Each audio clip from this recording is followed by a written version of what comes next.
Shalom, this is Ephraim Buchwald, still spinning my dreidel and eating my latkes, and continuing the story of Chanukah and the history of Chanukah.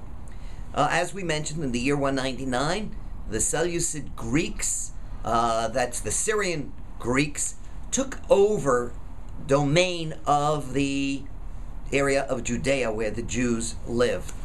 And in 167, Antiochus became the emperor and began to oppress the Jews. He wanted them to be Hellenists, so he declared no more Sabbath, no more Rosh Chodesh, no more new moons, no more Torah learning, and no more circumcision.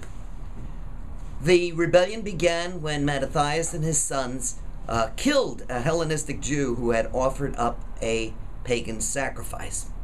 It's very interesting that Mattathias and his 5 sons were really the first, apparently, guerrilla fighters, and they did not confront the Syrian troops frontally, but attacked them from the side and were able to chase them out of Judea. And Antiochus had a real tough time, kept sending more and more troops, including troops with elephants that really caused great devastation in Judea. There are many heroic stories that occurred during this time, including the story of the Jews who ran into a cave to escape the oppression. And the Syrian Greeks came after them, and rather than battle on the Sabbath, they remained in the cave and would not battle the Syrian Greeks.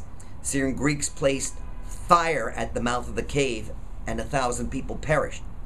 It was at that time that the Maccabbees decided that, and this was the first time that they said that the life of a person is greater than the Sabbath, and they declared that they were going to fight on the Sabbath. And this, of course, has evolved into our laws that to save a human life overrides the Sabbath. There is also the story of Hannah and her 7 sons.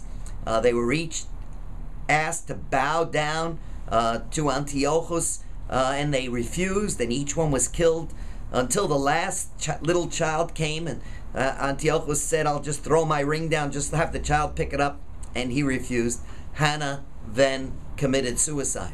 There's also the heroic story of Judith, who made the Syrian Greek leader Heliopharnes, the general, drunk, and chopped off his head and caused all the Syrian Greeks to flee.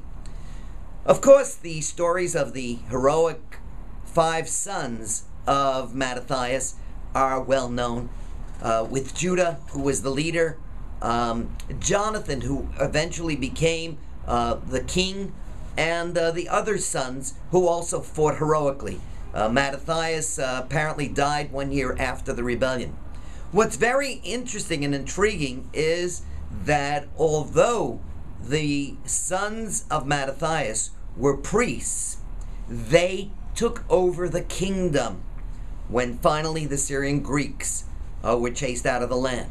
Now we know that, according to the Bible, kings in Israel are supposed to be from the line of Judah.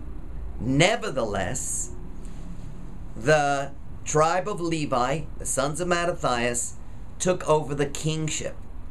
And this eventually proved to be a very, very bad move. And we'll discuss that in a later session.